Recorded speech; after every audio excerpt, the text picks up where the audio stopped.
Hello, we're back. My name is Harry Tambuatco. Our topic for this program is federalism, anybody. Now remember, we are not giving you answers per se because either way, we can be biased. Now the idea is to have a discourse, a proper discussion where everybody participates. Only then can we actually come up with a proper formula that is suitable for our country. There need not be any real examples that need to be followed in this ever-changing world. The innovations are disrupting everything from our politics to everything that we do to our everyday lives. So no law as well is written in stone. So which way, what we need to do is to discuss what we think is best for our country and what suits it best. We have with us, we have Rick Ramos. He's a political analyst, and we will discuss the different issues. Rick, let's start with that. Examples of federalism that have been depicted to be proper examples. Malaysia, you were explaining right during the break. Yeah. Well, if you would read the examples that had been cited by the proponents of the federalism, they would cite, for example, Malaysia, Australia, Canada. Okay. But what they forget is the fact that these countries, Australia, Canada, Malaysia, became rich, prosperous countries because of the parliamentary form of government and not because of the federal. And even if you go to Europe, okay, you have empirical data there that shows that almost all progressive and prosperous countries in Europe have a parliamentary form of government on top of the federal form. So you can cite what? Good examples would be the United Kingdom, you have Germany. And then if you move further just to on the parliamentary system, well, look at Israel, you can look at Japan, you can even look at Thailand, you know, and even in the ASEAN, majority of the countries that have overtaken us have actually a parliamentary system. My critique there would be basically following the theory, the theoretical federalism. It is the coming together that created a federal system and the federal states. The funny part with us, the Republic of the Philippines, is the falling apart to create the states when we are already a unitary form. We're the first example where we are the breaking apart, so to speak. But leave it as that.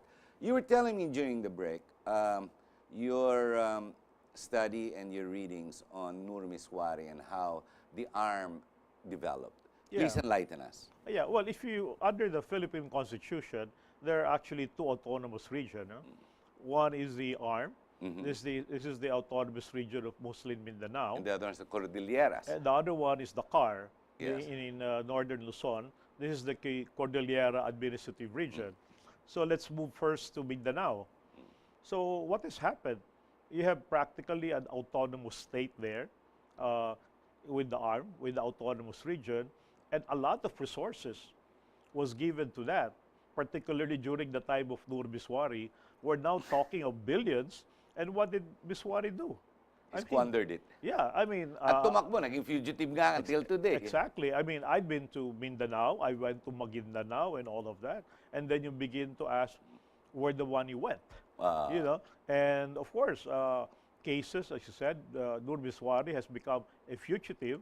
He, you know, billions of money even given by the members of the European Union. I remember when I was a consultant of a member of the European Union, which I will not mention the name, Miswari attended that function when he was still the chairman. I think during the time of President Ramos, there was this thing on the, what's this, on the Southern Mindanao Council, something like that. Anyway, what was interesting was I was talking to Nur Miswari, and you know, he would just say inside the house of the ambassador, and he won't socialize, you know, with the others.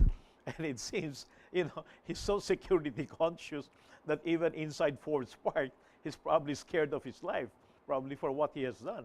Yes, That's just my impression. And it has gone to pot. Nothing has gone. The ARM today is still the slowest and poorest region in the whole country. And the same actually falls true for the Cordilleras. I can't say that it has improved. Well, the only thing there that is improved would be the infrastructure. The mountain trail, which is called the Halsema Highway, has now widened, so it's good to travel there.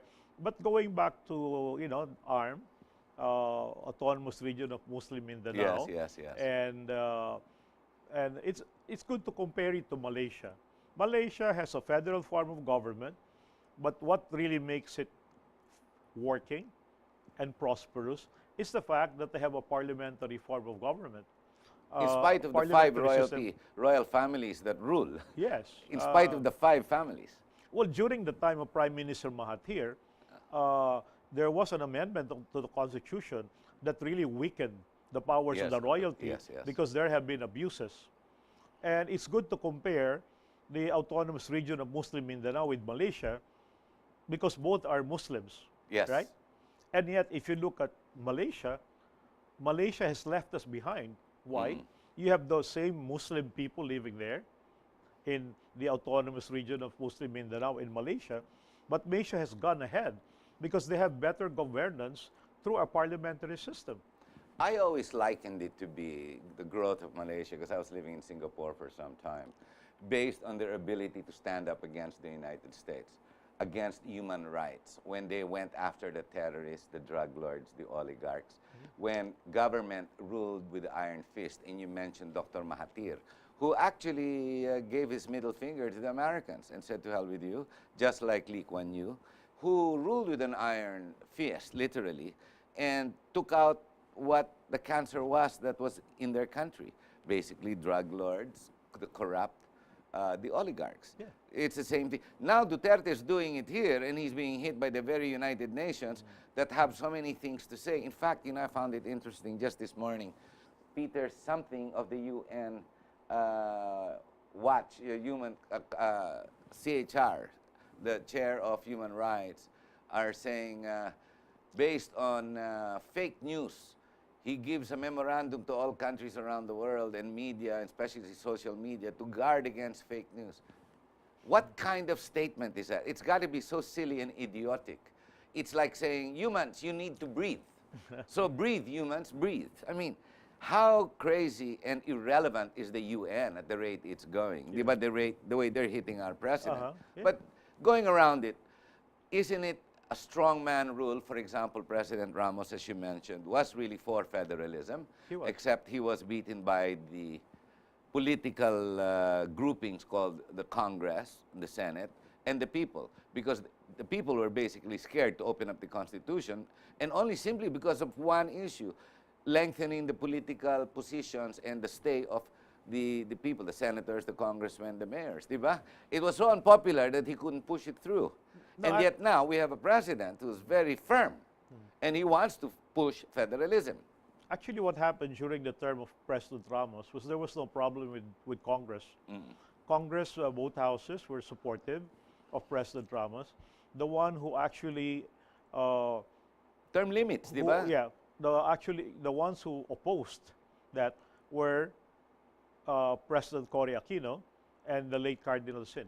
They were the two persons Alam mo, who dapat opposed it. yan, i-tax na talaga simbahan. Masyado nakikialam eh. But go ahead. Yeah.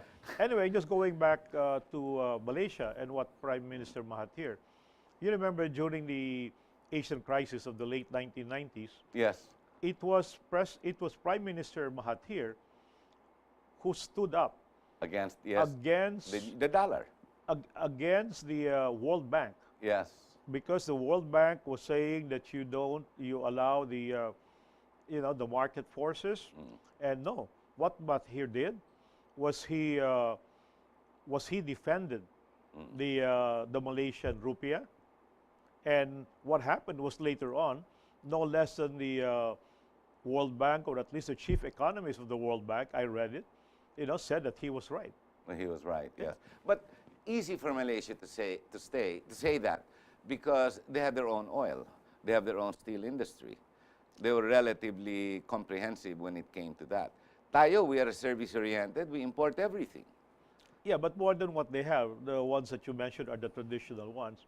You must remember that Malaysia is a very strong exporter of other goods like electronics and and other. I mean, they have left behind the traditional exports of of palm oil, rubber and all of that. Agri-products. They're very much advanced.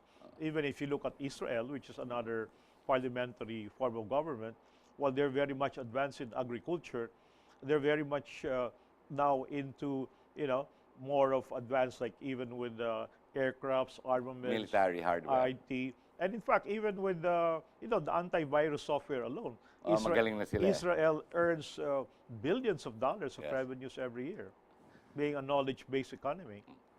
Alam mo, ang Pilipino, hindi naman tayo nagkukulang eh. The Filipino, the resource of the Filipino, it's amazing when he travels to other countries, he's disciplined. And we have Filipinos that become legislators, executives of many other countries. They become prime examples of good leaders. And yet in our own country, we seem to be able to do everything in the wrong. Why is that? Bakit? Pag narito tayo sa Pilipinas, I don't understand it. We drive around Angeles City, all around Pampanga, like we're crazy, like headless chickens. The minute you enter Subic, everyone is in order. Why is that? Well, basically, I have observed that myself. Basically, we don't have in the Philippines what we call the meritocracy or the merit system, wherein people who have the qualifications, for certain positions, even with contractors, well, it's the same thing, no? As I posted in Facebook, nothing much have really I'd like you to changed. expound to that, but go ahead. Yeah, I mean, nothing much have really changed under the Duterte administration insofar as the Department of Public Works and Highways are concerned. I mean, it's business as usual, So, so the question really is, how do you change that? I mean, when you How do you change when that? You talk Sige of nga, Rick. when you talk of meritocracy, it is appointing the right people in government with the qualifications. It is getting the right contractors to win the bid. But what's happening now, sad to say, under the presidency of Rodrigo Duterte, whom we supported, I mean, most of their appointees are from Davao or from Mindanao. What are do you from think of the people- son of the billionaire Manny Villar? Mark is the one head of DPWH. Is he even competent? Is he an engineer? Well, I wrote about that, and that was published in the Inquirer. And the first thing I said was that, out of 100 million Filipinos, why is it that Mark Villar is chosen for that post when he is not even a civil engineer or any engineer for that? I think he took up political science. And then even their company that's involved in Conflict property of interest, development, well, May number conflict. one, they don't even make quality roads and bridges. And if you look at the quality of the projects, I have seen the houses that they have Yes. built. And of course, they have contractors and subcontractors. And so it's very obvious also to many people that the appointment of Mark Villar Political. is, there's an obvious conflict of interest. It's political. I understand from a very reliable source that the appointment of Mark Villar was one of the conditions of the Nacionalista Party Supporting the supporting president. Duterte. So, What is the answer to the question you posted on Facebook when it comes to the DPWH, with all the people, with all the bids and all the big money that's floating about? Is it possible that not even one is innocent of being corrupt-free? no, there is no project of the DPWH that is not overpriced and substandard. In fact, we have done the computation already, and it was validated by our source in the DPWH that when you have a project, whether it's a bridge or a road, only 50% at most goes to the project. And the other 50% into the pockets of interest groups. Yeah, that's why all projects are inherently substandard. And overpriced, meaning malaking korupsyon. Oh yeah, I mean, Tingin mo imagine, naman, if you know this, I'm sure naman President Duterte would know this. well, After all, the intelligence, all intelligence in the country, literally, goes straight up like a pyramid to the pinnacle, which is basically the president. well, but what happened is you assign there as a young boy in his late 30s with no experience with all of that, except that his family. So you mean another Is into Noy Noy, he property doesn't know what's development. going on. Yeah. Maybe everything's above his head. But like Noy Noy, he ran the country for Yeah. 6 years not knowing what's going Yeah, on. from what I heard, he's not he's sleeping on the job, and he just allows his undersecretaries and assistant secretaries to run the show.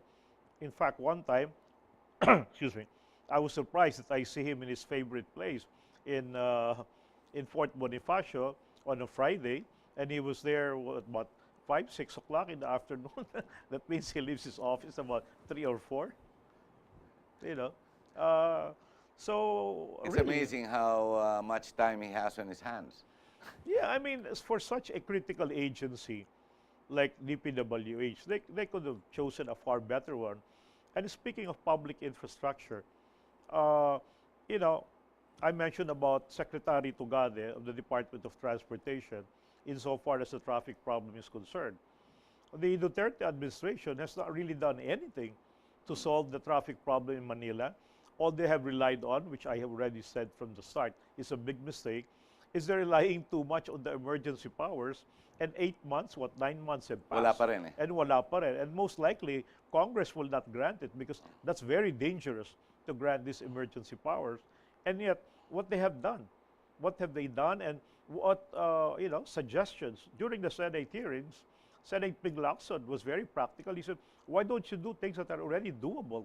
Why do Yes. you have to wait for emergency powers?" Well, he's another, it's sad Tugade is another Yeah. prime example of a So failure. anyway, what for me, what the Duterte administration could have done over the last what 9 months now, instead of asking for emergency powers, what they should have done was already work for the abolition of DPWH and the Department of Transportation and to Split merge it. them. No, merge them But into what one. he did was he broke it apart. Well, No. It No, was basically what happened DOTC. yeah, what happened was there was a law that created the Department of uh, Information, no? Nag-split yung Information dalawa. Technology. So what happened now is you just have the Department of Transportation. And railways versus communication. Yeah, so what I'm saying now is what they could have done is they could have merged it, which would be more effective. Because basically, you know, Merge, you mean the Department of Transportation with DPWH. That's what they should done because basically, what is it for? Basically, you put a public infrastructure to provide transportation service. That's what it's all about. It's as plain as simple So the as lead that. agency should be transportation, and then public structure, infrastructure will follow the policy or the route of transportation. Yeah, because if you look into the history, during the Marcos years, before they were split up, that was already the arrangement. Public Works and Transportation was just one ministry or one department. Very interesting. I didn't realize that. But it makes sense. Maybe that way, so sabay sila. Oh yeah, there's coordination. I'll give an example. You know, it's so funny when they built the new airport in Bacolod, which is located in Silay. So the airport was done by the Department of Transportation. The airport was finished, but the roads, you know, from the airport going to the national Wala. road was not. So they couldn't operate the airport, and they have to wait 6 years to 1 year, because the roads is being done by another department. That's silly, isn't it? Yeah, but it happened. You're giving a crippled man a place to walk. When he's crippled, he can't. Yeah, so why not merge it, you know? So there will be better coordination, so they would know what they're doing. What would be your recommendations now, Rick, when it comes to federalism then? You read the proposal by the proponents. I sent it to you. Where do you think it falters? What do you think of breaking the, for example, legislative being in Mindanao, the executive in Central, in NCR, and judiciary, the Supreme Court being in Cebu? Did you notice that part? Yeah. Well, actually, during the time of GMA, they did something similar. Do you remember? They wanted to put up the Department of Tourism in Cebu, the Department of Transportation in Clark. Yes. I mean, you're just looking at locations. No? For me, what's important is the system. You know, it's a system that you need that works. And again, you look at empirical data around the world, and Parliamentary first. it's a parliamentary system. What you need is to improve the governance of the central government. And the only way you can do that is under a parliamentary system, because it's under a parliamentary system wherein you can get good leaders Why is it that the Philippines cannot even elect good presidents? Why? For the simple reason that you can only be elected, whether president, vice president, or senator. Kung may pera ka. No, number one is popularity. You're as popular as The movie stars. the movie stars like Yeah. Joseph Estrada or Fernando Po Yes. Jr. or, Yeah. God forbids, Manny Pacquiao, Yes. And then number one is access to money or resources to money. So unlike in a parliamentary system, a good person, a qualified person who becomes a member of the parliament can be chosen by his own party or by the ruling coalition to become the prime minister. So competence need to prevail. We are at the end of the show, Rick, and as always, all the things that we discuss, it's the problems are still there. We have no real solutions, but we propose a lot of different solutions. What's your message as we end the show?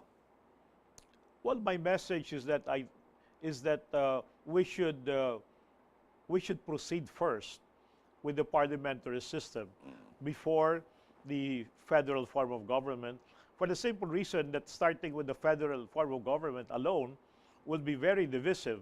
And I can tell you, and even President Ramos and I discussed this, their first debate amongst themselves is where to even put the capital of the state. Each province will be debating whether to put the local. As simple as that. And that will not lead to anywhere. So what's really important is to really focus on the parliamentary system. And there have been a lot of studies that have been done on that one.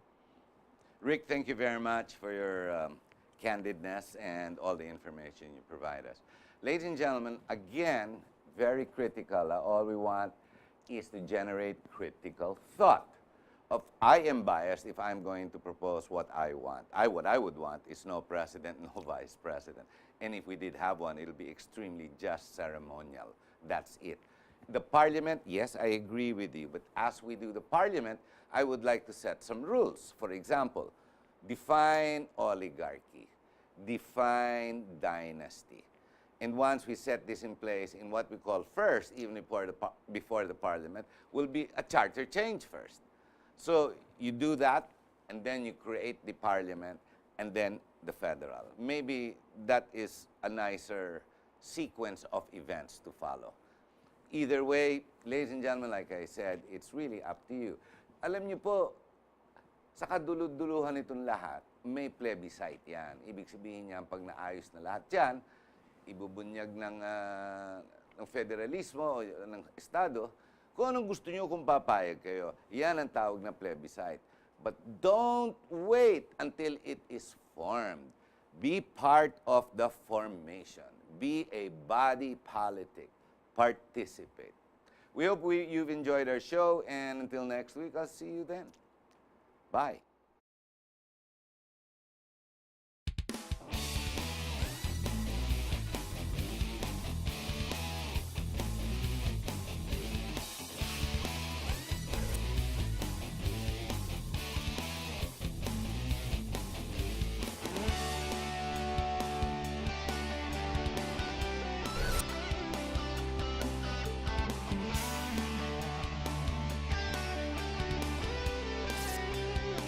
You are what you watch.